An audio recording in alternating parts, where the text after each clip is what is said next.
Yo, welcome to the show. It's Boston's Banter with Frank the Bank and Keith KLava. You know the answer. Talking sports, breaking down the play so raw. From the Celtics to the Sox, we giving you the score. Catch the vibe, we coming live. Filling up your feed, let the passion thrive. Every dunk, every run, we analyze the moves. Shout out to the fans, feel the rhythm and grooves. From Gillette to the Garden, we ain't missing a beat. Frank and KLava bring the fire, can't accept defeat. What up, what up, what up? Welcome back to Boston's Banter, where the sports are wicked and the banter is pissa. I'm your host, Frank the Bank. With me, as always, is Keith, KLava, LaCava. What's going on, Frosty the Bro Man? Nothing much, bro Nicks. Bro Nicks in the house. Love it. Ain't in the house this week. Not this week, baby.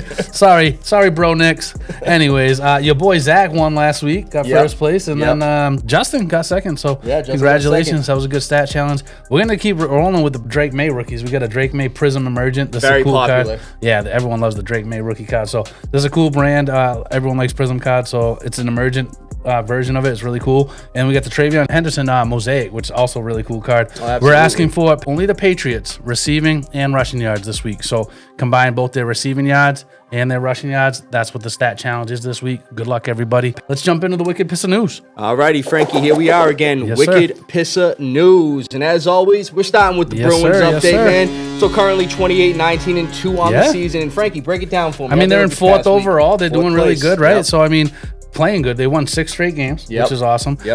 They just beat Detroit 3-0 this past week, which was great. I mean, they were tied. They currently are tied for first. Tampa Bay coming from the depths, actually. They're in first. But we're only 6 points off the lead. So 3-0 victory there. You like that. We lost 7-4 to the Kraken a couple weeks ago. This week we beat them 4-2. You gotta like that. And it was in Seattle, which we like that. And then we were on the road again against Chicago. We spotted Chicago 2 goals in the first period, down 2-0. We scored 5 on the answer. 5 straight, bro. Yeah, 5-2 victory there. 6 straight. 8-1-1 in the last 10. So hopefully they can keep this rolling because they're playing good. It's a division that's up for grabs, like we talked about all the time.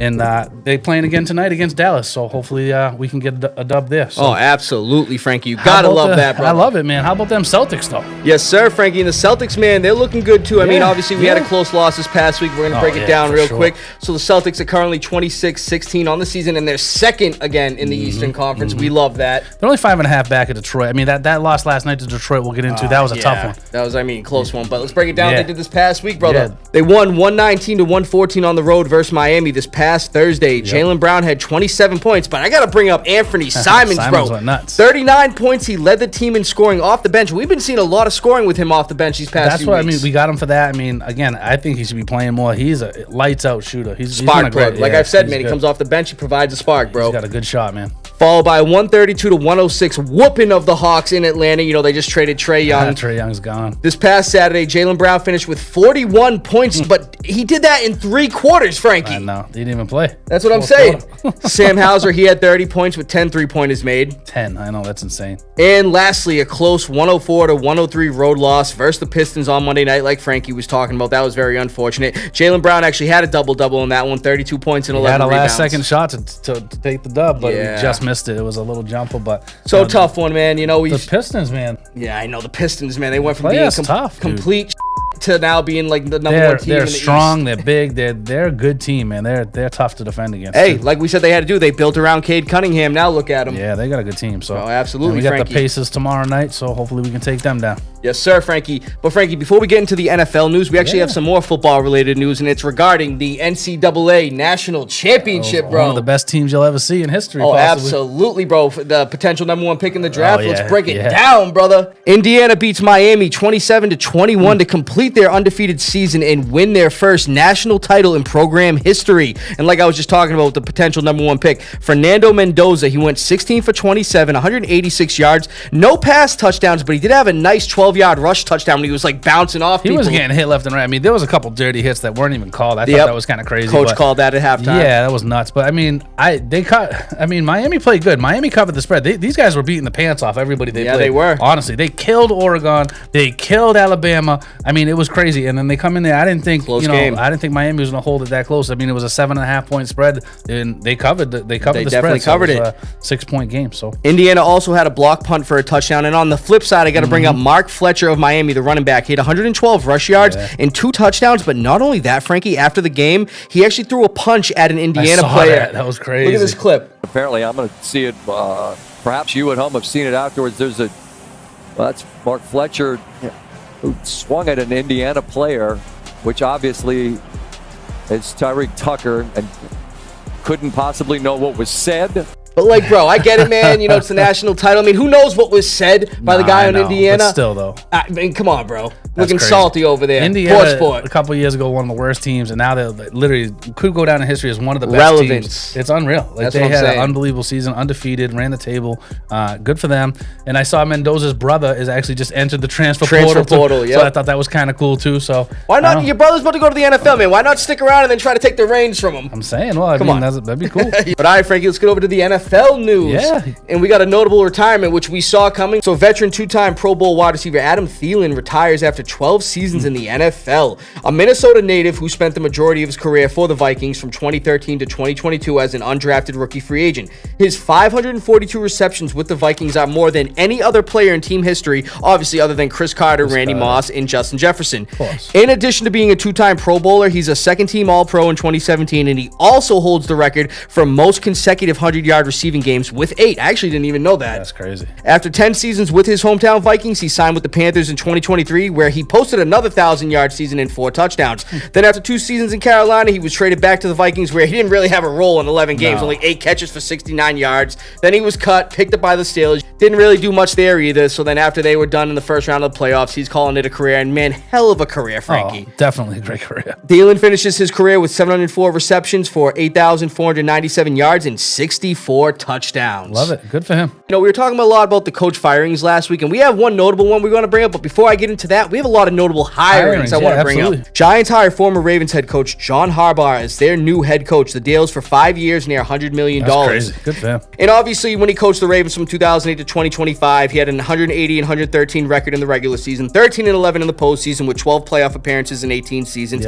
6 division titles, and the most road playoff victories with 8, which is actually an NFL record, and 1 Super Bowl title. Let's see if he brings New York one. Packers signed head coach Matt LaFleur to a multi-year extension, and a source stating that this isn't a prove-it type deal, but more like a real commitment. You know, they actually see his value for the team and everything. And everybody thought he was going to be on the hot seat, you know, with another first-round playoff thought he exit. should be too. That's what I'm saying. But, you know, they re-signed him to a multi-year extension. He's back with the pack, man. We'll see how he does next year. Yep. The Falcons have hired former Browns head coach Kevin Stefanski as their new head coach. Honestly. Deals for 5 years. And like we talked about last week, the guy's a 2-time coach of the year. I know. And he led the show of a Browns organization to 2 playoff appearances. I'm not gonna lie, that was a great. Atlanta needed somebody like him or Harbaugh. I mean, like They those got 2 weapons. organizations right there, the Giants and the Falcons, just got head coaches that can actually maximize what they got. They both have really good rosters. They're going to maximize the talent I for sure. agree.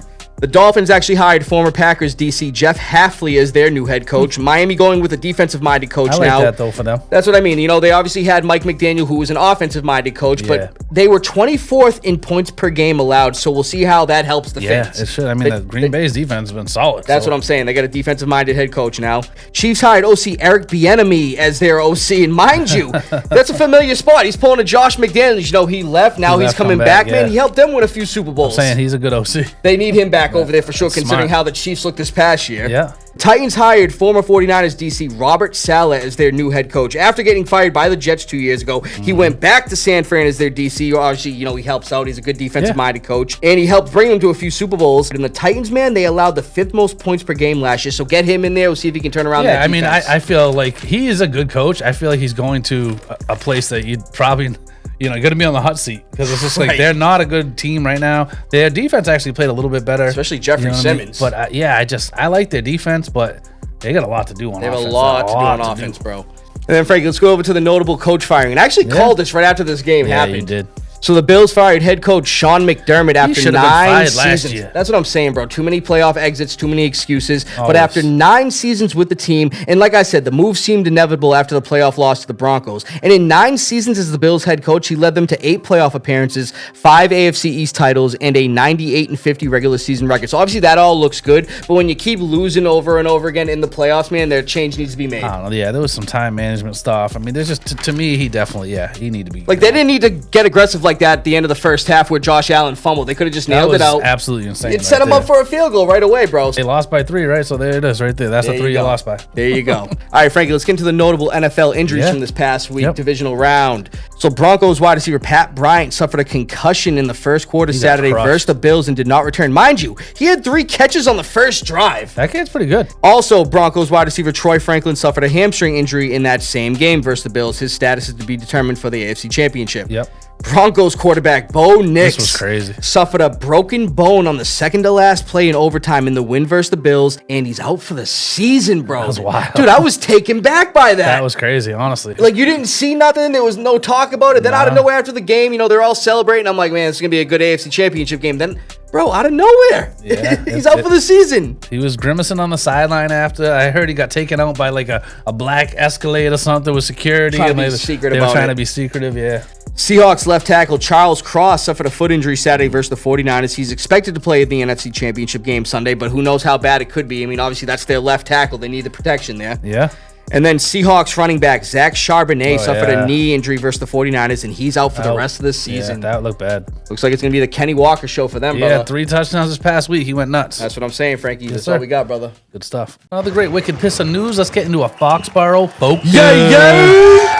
Let's get it. Frankie. Let's get it. 1 game away from the Super Bowl, This brother. is crazy, bro. It's crazy. Nobody thought we'd go this far. Dude, I'm telling you right now, in the offseason, too, and, you know, listening to the radio, going into the regular season, preseason, you had a lot of people with fans giving their predictions. And I heard a few people saying this was going to be no more than a 4-5 win football team. That's crazy. I mean, Vegas had an 8.5 to 9.5. But me and you, we were always, I mean, we both over 10. I said 12. I'm saying 11, 12. We were both talking up there. And I mean, it seemed like obviously easy schedule they talk about, but a lot going on. I mean, again, easy schedule comes up a lot, which I don't like. Because you play who's in front of you. They don't control that. Exactly. But if you look at who he's been playing and who we've been playing, so Drake May could become the first quarterback ever this week. So we played the number 1 rated defense, Texans. Number 5 rated. And the number 5. And now we're playing the number 2 rated. Never been done in NFL history in the playoffs before for a team and quarterback to beat those 3 of the top 5 in the same postseason. Right. And we've played 2 of them already.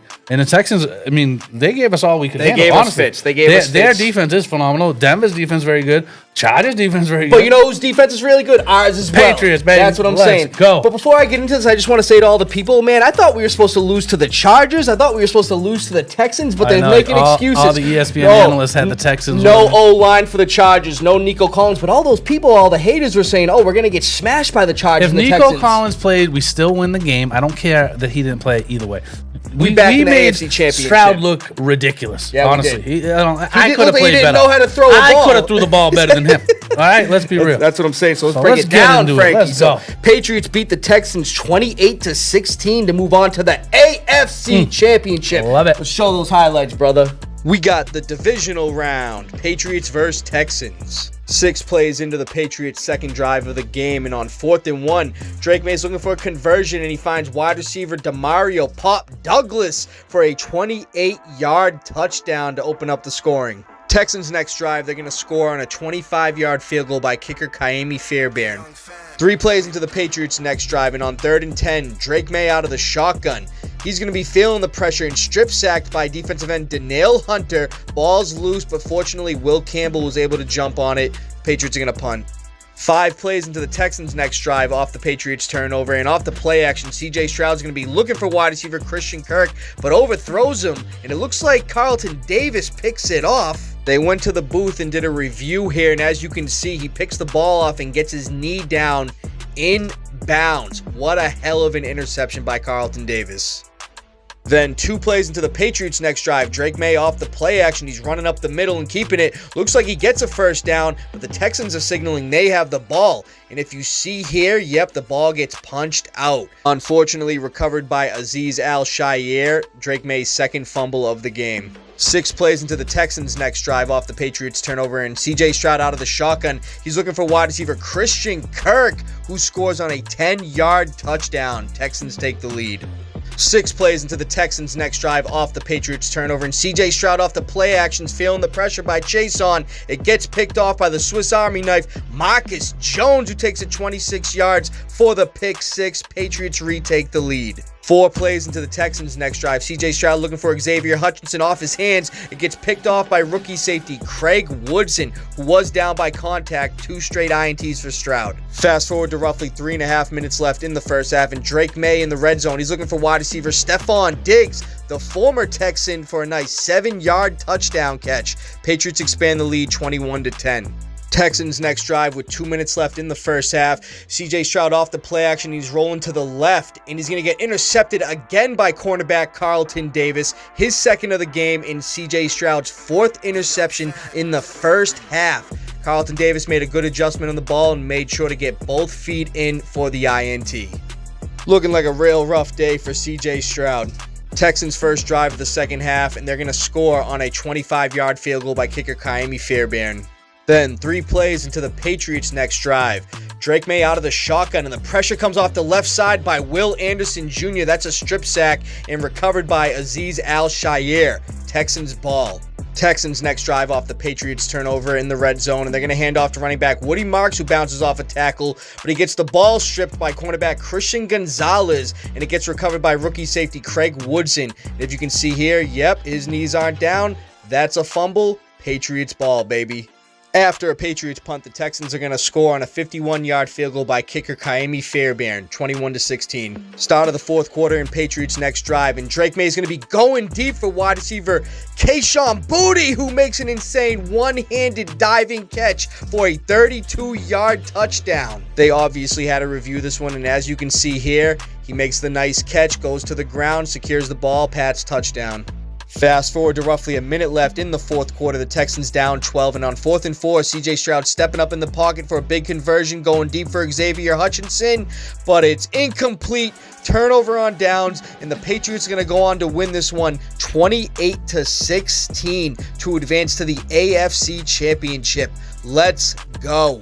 Love it, Frankie. Like you said, obviously inclement weather. The Texans are coming from Houston, playing in the dome. They play in the little safe little no-weather dome. They're playing in the inclement weather. I'm going to give them credit. The defense played great. I mean, their defense was phenomenal. Fits, like I said, bro. And it was like the whole game, you're like, what's going to happen next? There was so many turnovers. Like it was CJ Stroud, mind you, in 2 playoff games, our defense has only allowed 1 touchdown. Yep. It was against the Texans, but mind you, it was on one of our turnovers that set them up for good field position. I'm saying. So let's break it down, Frankie, what we noticed from the offense this past week. So regardless of Drake May's 3 touchdowns and a few highlight plays like Kayshon Boutte's nasty one-handed touchdown catch, but I'm going to be honest, I was not impressed with the offense's performance. For starters, Drake May fumbled the ball 4 times, losing 2 of them. Each other a lot about this. Back and forth. Crazy. He lost 2 of them. That's now 6 fumbles the last 2 weeks, and he actually leads the NFL in fumbles now. We talked about that too. And mind you, I understand we're going against some real good pass rushers these last few weeks, but you gotta protect the ball, bro. Like, you've been watching film on these guys, you gotta know they're coming off the edge. Honestly, it's nuts. And you know what?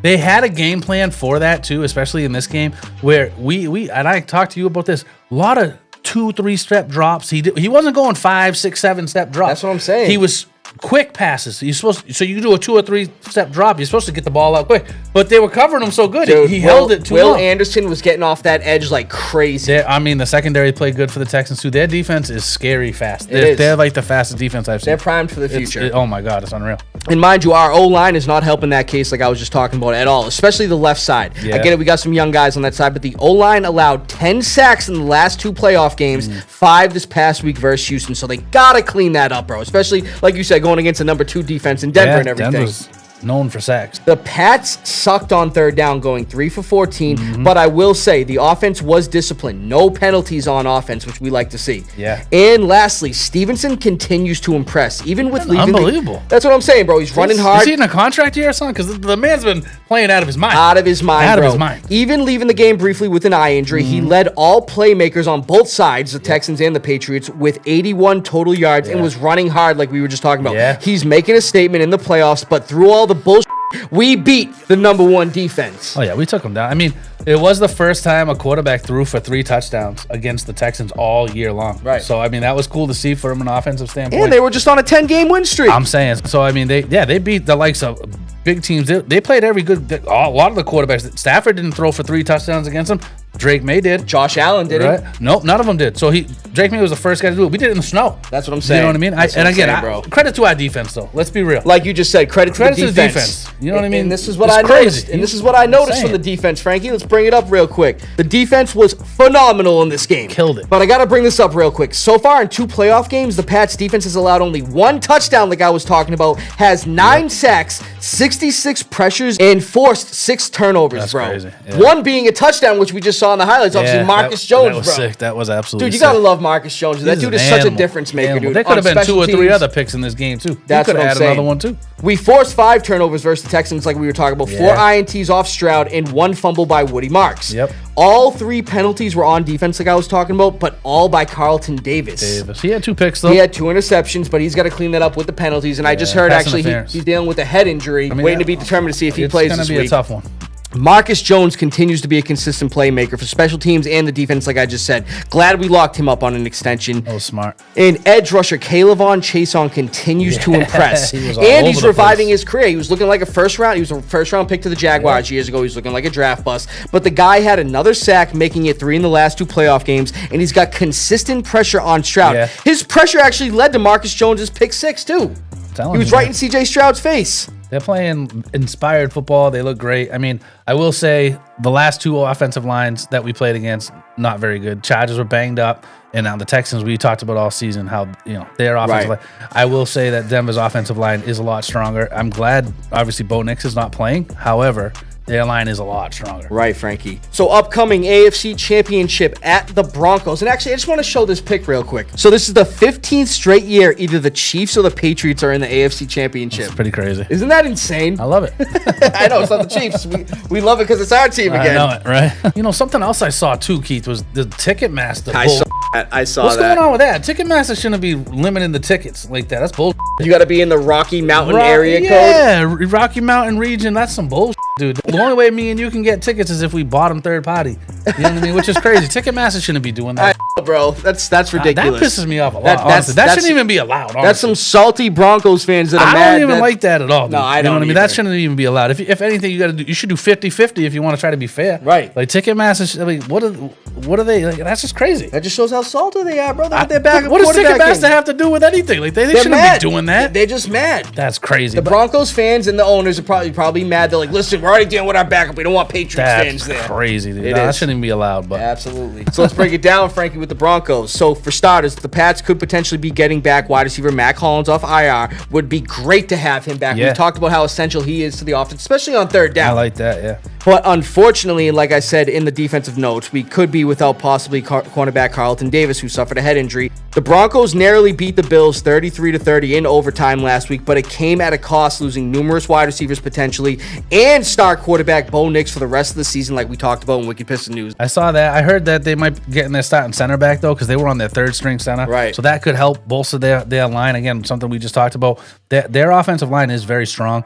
And they could potentially get J.K. Dobbins back too. He just became Practice eligible. window, yep. Yeah, so his window just opened up. So he could come back too. Which he's a dog. He's a dog in the trenches. So again, I think obviously just because Stidham's playing, it's not one of those things where the Pats are automatic here. You know what I mean? Like you have to go in and get it done. You know what I mean? That's what I'm saying. But dude, the Pats defense, they've been lights out, and you're gonna be going against backup quarterback Jarrett Stidham, a former 4th round pick of the Pats in 2019. Yep. Now their offense is banged up, but still, bro, we can't take them lightly. It's still gonna be any given Sunday. But that Broncos defense still worries me, Frankie. They're stacked. The Broncos defense, like we talked about, number 2 defense in the league, the 7th ranked pass defense, the 2nd ranked run defense, 3rd ranked scoring defense, and 1st ranked red zone defense. But the Pats, on the flip side, they got the 8th overall defense, 9th ranked pass defense, 6th ranked run defense, and 4th ranked scoring defense going against a backup quarterback. That could bode well for us, obviously. I get it, they got a good defense, but Drake May, he's had the fumbling issues. Yeah.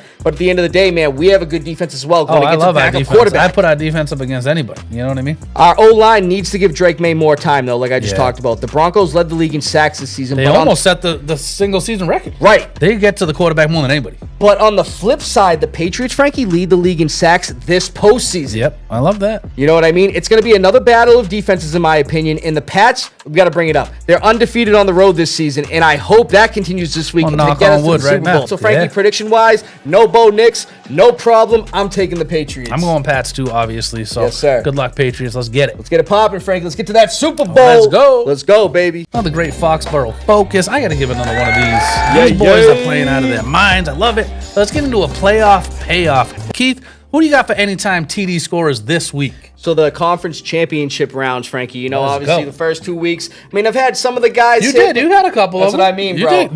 These are fine. Like these are like long shots, but that's what you want to do. I just need the combo to hit all at You once. put $100 on one of them guys, it's like $1,500 or That's what something. I'm Like saying, you, bro. Keon Coleman caught one this past That's week. what I'm saying. I just wish the 49ers didn't suck last week. Oh, they did terrible. That's I what know. I'm saying, bro. But let me bring it up real quick. So my anytime touchdown scores for the conference Let's do it. championships. And number one, Frankie, I don't got a player. I got a unit as a whole. Oh, I got the okay. Patriots defense at the Defense? Broncos. I like that. Plus 600. Now, just like everything I just mentioned in Foxboro Focus, the Pats defense has been getting relentless pressure and now going against a backup quarterback who hasn't thrown a pass since 2023. I'm saying. And I could see Stidham making a crucial mistake or two in this one. And mind you, the Broncos offense was toward the middle of the pack in almost all offensive categories, and that was with Bo Nix in the lineup. They do have the 9th ranked overall offense, but I could see the Pats defense getting another touchdown in this one. They just like had one that this a lot. past week.